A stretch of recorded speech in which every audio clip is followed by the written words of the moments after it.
Hello friends, नमस्कार, प्रणाम। RS coaching centre में आप लोग का स्वागत है। आज क्लास 10 सब्जेक्ट फिजिक्स का इम्पोर्टेंट टॉपिक लाए हैं जो कि परीक्षा की दृष्टि से बहुत बहुत इम्पोर्टेंट है। ठीक है, इसको पढ़ने के बाद आप लोग को एकदम 4 नंबर, 5 नंबर, 10 नंबर कंप्लीट होगा। ठीक है, और एकदम आसान तरीका से और आसान भाषा में आप लोग को फिजिक्स सिखा देंगे। ठीक है, चलिए देखते हैं कि क्वेश्चन क्या है और समझेंगे कि क्या क्या कैसे प्रक्रिया होता है। ठीक है, तो चलिए देखते हैं। ठीक है, अब देखिए यहाँ पर हमारा क्वेश्चन नंबर पहला क्या है कि प्रकाश के गमन पथ के आधार पर प्रकाश के गमन पथ के आधार पर पदार्थ कितने प्रकार के होते हैं। पदार्थ कितने प्रकार के होते हैं, तो यहाँ पर देखिए क्या दिया है, प्रकाश के गमन पथ के आधार पर पदार्थ कितने प्रकार के होते हैं। तो प्रकाश के गमन पथ के आधार पर पदार्थ 3 प्रकार के होते हैं। कौन कौन 3 प्रकार होता है, तो पहला अगर हम बात करें तो पारदर्शी पदार्थ हो जाएगा।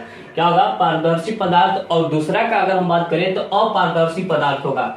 और उसके बाद तीसरा का बात करें तो परभासी पदार्थ होगा। तीसरा का अगर हम बात करें तो क्या होगा, परभासी पदार्थ होगा। ठीक है, पहला हो गया पारदर्शी पदार्थ, दूसरा का क्या हो गया, अपारदर्शी पदार्थ, और तीसरा क्या हो गया, परभासी पदार्थ हो गया। ठीक है, अब इसके बाद अब पारदर्शी पदार्थ क्या होता है, अपारदर्शी पदार्थ क्या होता है, परभासी पदार्थ क्या होता है, इसके बारे में समझेंगे, एकदम सरल तरीका से समझेंगे। ठीक है, तो देखिए यहाँ पर दिया क्या है, पारदर्शी पदार्थ क्या है। पारदर्शी पदार्थ किसे कहते हैं, तो वैसा पदार्थ जिनसे प्रकाश की किरणें पूर्णतः पार कर जाती है। वैसा पदार्थ जिनसे प्रकाश की किरणें पूर्णतः पार कर जाती है, उसी को हम क्या बोलते हैं, पारदर्शी पदार्थ कहते हैं। जैसे कहने का मतलब कि अगर हम हवा में लाइट मार रहे हैं तो वो हवा को एकदम चीरते हुए पार कर जा रही है, तो हवा क्या हो गया, पारदर्शी पदार्थ हो गया। पानी का अगर हम बात करें तो पानी में भी क्या होती है, प्रकाश प्रवेश कर जाती है, उसको भी हम क्या बोलेंगे, पारदर्शी पदार्थ बोलेंगे। ठीक है, कांच का अगर हम बात करें तो कांच भी हमारा क्या है, पारदर्शी पदार्थ है। शीशा,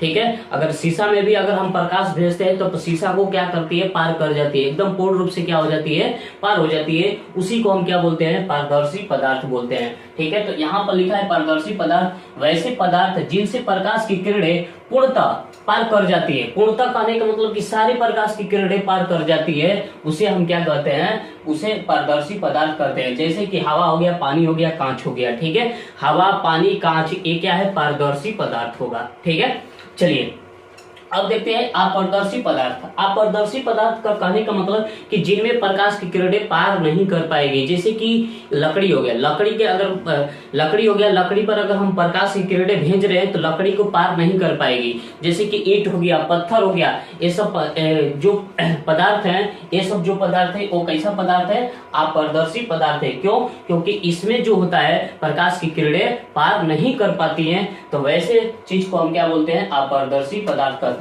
जैसे कि वैसा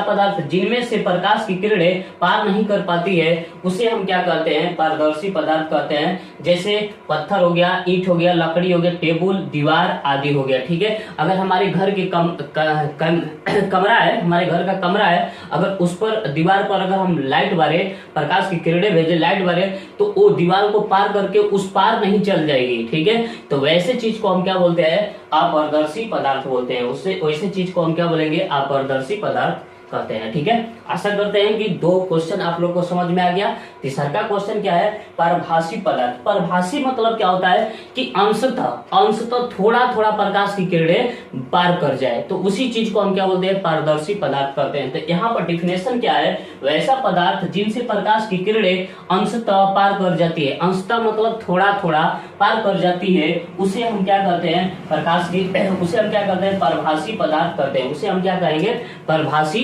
पदार्थ कहेंगे। परभासी पदार्थ का एक दूसरा का नाम होता है अर्ध पारदर्शी।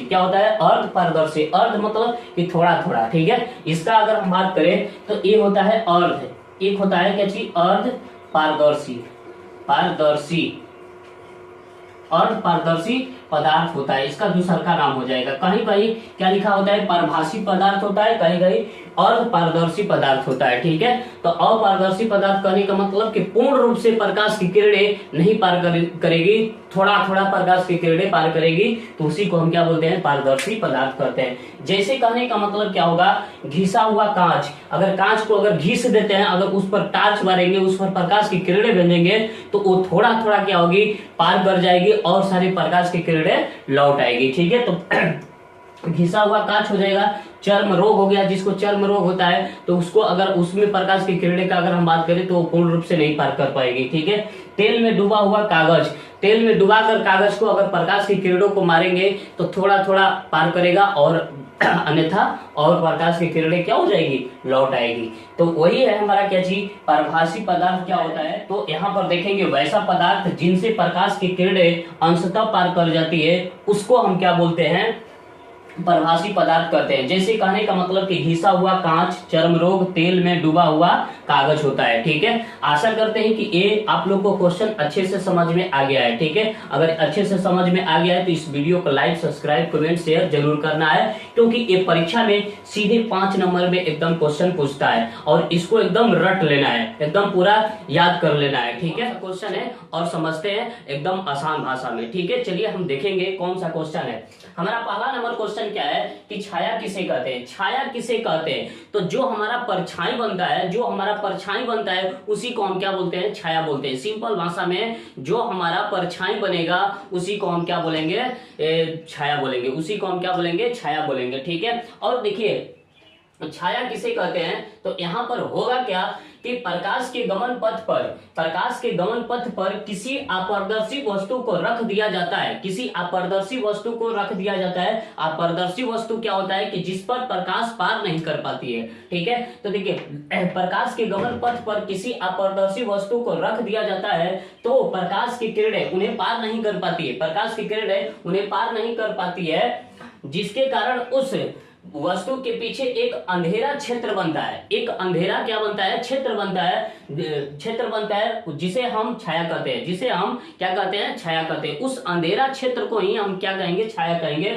जैसे कहने का मतलब कि देखिए ये सूर्य हो गया, ये अपारदर्शी वस्तु हो गया, ये प्रकाश की किरणें आ रही है, यहाँ पर क्या हो रही है, प्रकाश की किरणें आ रही है, तो यहां से जब प्रकाश की किरणें आएगी तो इसको पार नहीं कर पाएगी, तो इसके पीछे जो अंधेरा क्षेत्र बनेगा उसी को हम क्या बोलेंगे, छाया बोलेंगे, उसी को हम क्या बोलेंगे, छाया बोलेंगे। ठीक है, तो एक बार और रिवाइज कराते हैं कि देखिए प्रकाश के गमन पथ पर किसी अपारदर्शी वस्तु को रख दिया जाता है, प्रकाश के गमन पथ पर किसी अपारदर्शी वस्तु को रख दिया जाता है, रख दिया जाता है, तो प्रकाश की किरणें उन्हें पार नहीं कर पाती है, जिसके कारण उस वस्तु के पीछे क्या बनता है, अंधेरा क्षेत्र बनता है। उसी अंधेरा क्षेत्र को हम क्या बोलते हैं, छाया बोलते हैं, उसे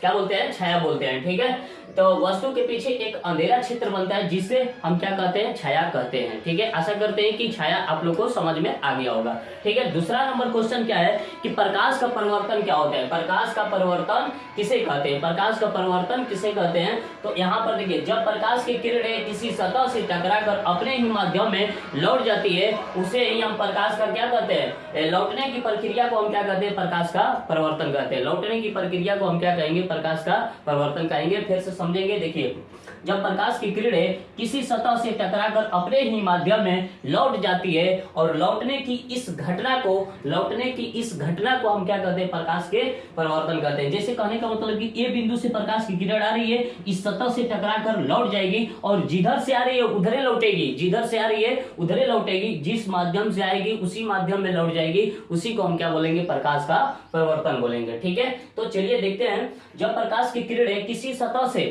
टकराकर अपने ही माध्यम में लौट जाती है, तो लौटने की इस घटना को हम क्या कहते हैं, प्रकाश का परिवर्तन कहते हैं। ठीक है, आशा करते हैं कि ये 2 क्वेश्चन आप लोग को अच्छा से समझ में आ गया होगा। ठीक है, अगर अच्छा से समझ में आ गया तो इस वीडियो को लाइक, सब्सक्राइब, कमेंट, शेयर जरूर कर देते हैं। सबसे सरल भाषा में आप लोग को सिखा देंगे कि आप लोग को बुढ़ारी तक एकदम याद रहेगा। ठीक है, तो चलिए हम देखते हैं ये क्वेश्चन कौन सा है। ठीक है, तो यहाँ पर देखिए प्रकृति के आधार पर परावर्तक सतह कितने प्रकार के होते हैं। प्राकृतिक के आधार पर परावर्तक सतह कितने प्रकार के होते हैं? तो प्राकृतिक के आधार पर परावर्तक सतह कितने प्रकार के होंगे? तो 2 प्रकार के होंगे। जैसे कहने का मतलब कि कोई भी चीज एगो उबड़ा खबड़ा होता है तो वो हो गया, एगो कोई चीज चिकना होता है तो वो हो गया। ठीक है, तो यहाँ पर लिखा क्या है, इसके आधार पर परावर्तक सतह 2 प्रकार के होते हैं।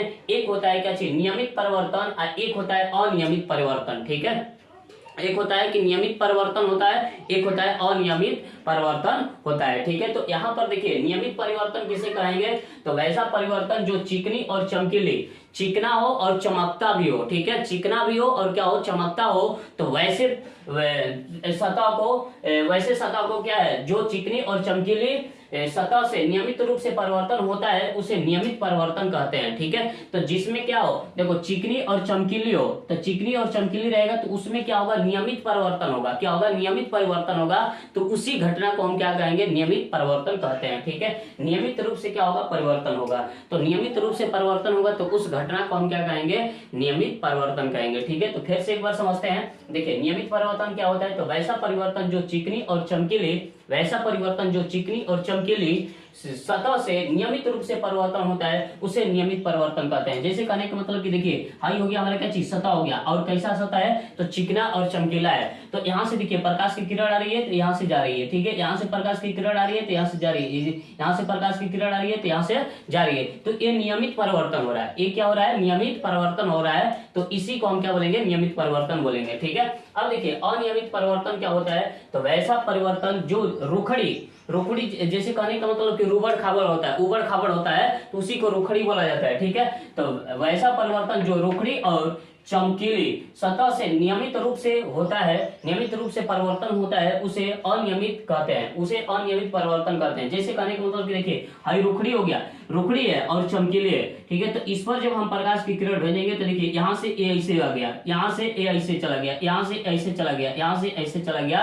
तो इसको हम क्या, ये देखिए ये अनियमित रूप से क्या हो रहा है, परिवर्तन हो रहा है। ये अनियमित रूप से परिवर्तन हो रहा है, इसी को क्या बोलेंगे, अनियमित परिवर्तन बोलेंगे। क्या बोलेंगे, इसी को हम क्या बोलेंगे, अनियमित परिवर्तन बोलेंगे। ठीक है, आशा करते हैं कि ये दोनों क्वेश्चन आप लोग को समझ में आ गया है। तो इस वीडियो को लाइक, सब्सक्राइब, कमेंट, शेयर जरूर करना है। जय हिंद, जय भारत। क्वेश्चन को देखते हैं और समझते हैं। ठीक है, देखिए क्लास 10 सब्जेक्ट फिजिक्स में इंपोर्टेंट जो हमारा प्रश्न है उसके बारे में आज आप लोग को बताएंगे। ठीक है, चलिए हम इसको स्टार्ट करते हैं। देखिए हमारा प्रश्न जो है क्या है, किरण किसे कहते हैं, किरण किसे कहते हैं, व्हाट इज ए रे, व्हाट इज ए रे क्या होता है, किरण किसे कहते हैं। तो यहाँ पर हमारा क्या है, प्रकाश जिस पथ पर चलती है उसके दिशा को हम क्या बोलते हैं, किरण बोलते हैं। प्रकाश जिस पथ पर चलती है उसी के दिशा को हम क्या बोलते हैं, किरण बोलते हैं। उसको उसी के दिशा को हम क्या बोलेंगे, किरण बोलेंगे। तो प्रकाश जिस पथ पर चलती है उसके दिशा को क्या कहते हैं, किरण कहते हैं। ठीक है, अब देखिए किरण पुंज क्या होता है, किरण पुंज क्या होता है। तो जो हमारा दूसरा नंबर प्रश्न है, किरण पुंज किसे कहते हैं, तो किरणों के समूह कहने का मतलब कि बहुत सारे किरण आ जाएंगी तो उसी को हम क्या बोलेंगे, किरण पुंज बोलेंगे। ठीक है, तो किरण पुंज किसे कहते हैं, तो किरणों के समूह को किरण पुंज कहते हैं। किरणों के समूह को क्या कहते हैं, किरण पुंज कहते हैं। ठीक है, चलिए आगे देखेंगे। देखिए यह 3 प्रकार के होता है। किरण पुंज कितने प्रकार के होता है, तो 3 प्रकार के होता है। कौन कौन होता है 3 प्रकार के, तो एक होगा समांतर किरण पुंज, दूसरा होगा अपसारी किरण पुंज, तीसरा होगा अभिसारी किरण पुंज होगा। ठीक है, देखिए समांतर किरण पुंज क्या होता है। समांतर किरण पुंज का अगर हम बात करें तो इस तरह से जो प्रकाश चल रही है तो इसी को हम क्या बोलेंगे, एक दूसरे के समांतर चल रही है तो इसी को हम क्या बोलेंगे, समांतर किरण पुंज बोलेंगे। ठीक है, अब देखिए अपसारी किरण पुंज क्या होता है कि एक बिंदु से फैलती हुई प्रतीत होती है, एक बिंदु से फैलती हुई प्रतीत होती है तो उसी को हम क्या बोलते हैं, अपसारी किरण पुंज बोलेंगे। उसको हम क्या बोलेंगे, अपसारी किरण पुंज बोलेंगे। एक बिंदु से फैलती हुई प्रकाश की किरणें फैलती हुई प्रतीत होगी तो उसको हम क्या बोलेंगे, अपसारी किरण पुंज बोलेंगे। अभिसारी किरण पुंज क्या होता है कि बहुत सारी किरणें आकर एक बिंदु पर मिलेगी, बहुत सारी किरणें आकर एक बिंदु पर मिलेगी, बहुत सारी किरणें आकर एक बिंदु पर मिलेगी तो ऐसे किरण पुंज को हम क्या बोलेंगे, ऐसे किरण पुंज को हम क्या बोलेंगे, अभिसारी किरण पुंज बोलेंगे। ठीक है, आशा करते हैं कि ये क्वेश्चन आप लोग को समझ में आ गया होगा। तो इस वीडियो को लाइक, सब्सक्राइब, कमेंट, शेयर जरूर करना है। किसे कहते हैं? पहले वीडियो में हम बता दिए हैं कि किरण पुंज क्या होता है। फिर से थोड़ा सा बोल देते हैं, रिवाइज करा देते हैं कि किरणों के समूह को हम क्या बोलते हैं? किरण पुंज कहते हैं। और किरण पुंज कितने प्रकार के होते हैं? तो 3 प्रकार के होता है। कौन कौन होता है? तो समांतर किरण पुंज, अपसारी किरण पुंज, अभिसारी किरण पुंज होता है। ठीक है, तो आज इस वीडियो में समांतर किरण पुंज और अभिसारी किरण पुंज, अपसारी किरण पुंज बताने वाले हैं और एकदम आसान भाषा में। ठीक है, चलिए इसको हम देखेंगे। ठीक है, तो यहां पर देखिए क्या दिया है, समांतर किरण पुंज किसे कहते हैं? तो समांतर किरण पुंज किसे कहते हैं? तो देखिए वैसा किरण पुंज जो एक दूसरे के क्या हो, समांतर हो, एक दूसरे के क्या हो, समांतर हो, उसी को हम क्या बोलेंगे? समांतर किरण पुंज बोलेंगे। ठीक है, जैसे कि डिफिनेशन में क्या लिखा है, वैसी किरण पुंज जो एक दूसरे के समांतर होती है उसे हम क्या कहते हैं? समांतर किरण पुंज कहते हैं। जैसे कि ये सारे जो किरणें हैं एक दूसरे के क्या है? समांतर है, तो इसी को हम क्या बोलेंगे? समांतर किरण पुंज बोलेंगे। ठीक है, आशा करते हैं कि समांतर किरण पुंज समझ में आ गया होगा।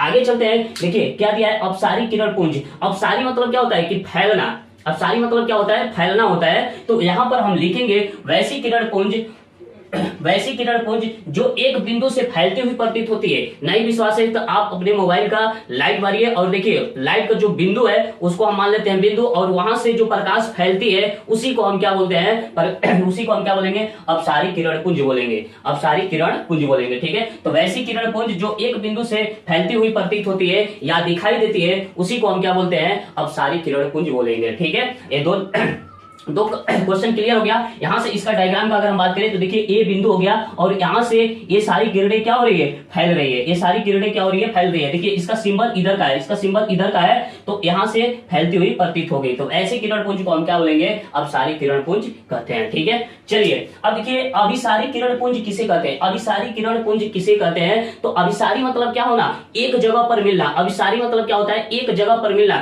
तो वैसे किरण पुंज जो एक बिंदु पर आकर मिलती है उसको हम क्या बोलते हैं? अभिसारी किरण पुंज बोलते हैं। डिफिनेशन क्या है? वैसी किरण पुंज जो एक बिंदु पर आती हुई दिखाई देती है, एक बिंदु पर आकर जमा हो जाती है, एक बिंदु पर आकर जमा हो जाती है, उसी को हम क्या बोलते हैं? अभिसारी किरण पुंज बोलते हैं। ठीक है, चलिए अब यहां से देखिए, ये सारी किरणें आ रही है, ये सारी किरणें आ रही है तो एक बिंदु पर आकर जमा हो रही है, तो वैसे किरण पुंज को हम क्या बोलते हैं? अभिसारी किरण पुंज बोलते हैं। ठीक है, आशा करते हैं कि ये क्वेश्चन आप लोगों को समझ में आ गया होगा। अगर आ गया है तो इस वीडियो को लाइक, सब्सक्राइब, कमेंट, शेयर जरूर करना है। जय हिंद, जय भारत।